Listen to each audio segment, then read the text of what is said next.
మళ్ళీ అక్కడి నుంచి పరిపాలన బిగిన్ చేసేస్తాడేమో. ఉమ్, దాన్ని ఏదో ఒకటి ఉమ్, జరగొట్టాలి ఇప్పుడు. ఉమ్, ఉమ్, రేపో మాపో ఆ బిల్డింగ్ వలన ఏదైనా అవుతుంది, లేకపోతే అక్కడ వాస్తు దోషం అని ఏదైనా చెప్పి కూల్చినా ఆశ్చర్యపోనక్కర్లా. అవునా. ఉమ్, బేసిక్గా అయితే నన్ను అడిగితే వీళ్ళు వాడుకోండి శుభ్రంగా. ఉమ్, ఐటీ శాఖ ఎక్కడ ఉండాలండి, ఉమ్, మత్స్య శాఖ ఎక్కడ ఉండాలండి, ఉమ్, ఇండస్ట్రీస్ శాఖ ఎక్కడ ఉండాలండి, ఇవన్నీ ఉమ్, విశాఖపట్నంలో ఉండటమే కరెక్ట్ కదా. అవును. ఇప్పుడు అక్కడి నుంచినే కదా కార్యకలాపాలు అవసరం. ఉమ్, అది పరిపాలన వికేంద్రీకరణ కూడా అవుతుంది కదా. ఉమ్, ఇదివరకటికి మళ్ళీ ఇప్పుడేమి మనిషి వచ్చి ప్రతి ఫైలు పట్టుకు తిరగాల్సిన అవసరం ఏం లేదు కదా.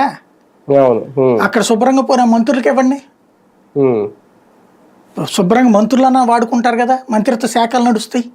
ఉమ్, లేదు మీకు ప్రభుత్వంగా తీసుకుంటే నామోషి, జగన్ కట్టించిన ఉమ్, బిల్డింగులో నా ప్రభుత్వం నడుస్తోందని.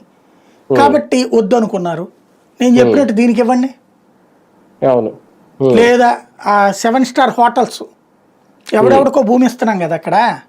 అదే కదా. మొన్న వీళ్ళు అవును. ఇనాగరేషన్స్ కూడా చేశారు కదా, ఆ ఉమ్, నోవాటెల్ దానికి, లేకపోతే ఆ లూలు వాళ్ళకి ఏదో ఇస్తాం, ఇట్లాంటివి ఏదో చేస్తున్నారు కదా సార్. లూలు వాడు అంటే షాపింగ్ కాంప్లెక్స్ అనుకుందాం, షాపింగ్ స్టార్ కాంప్లెక్స్ అండి. హోటల్కి ఇస్తున్నారుగా అక్కడ భూములు. అవును. ఇది అవును. స్టార్ ఉమ్, హోటల్ కన్స్ట్రక్షన్ చేసున్న పార్ట్ ఉమ్, ఎంత ఉమ్, ఖర్చు అవుతుంది, అవును. దర్జాగా ఉమ్, తీసుకోమనండి. ఉమ్, ఉమ్, బేసిక్గా ఉమ్. చెయ్యాలి అనుకుంటే బోల్డ్ మార్గాలు, పోనీ వాళ్ళు వృధా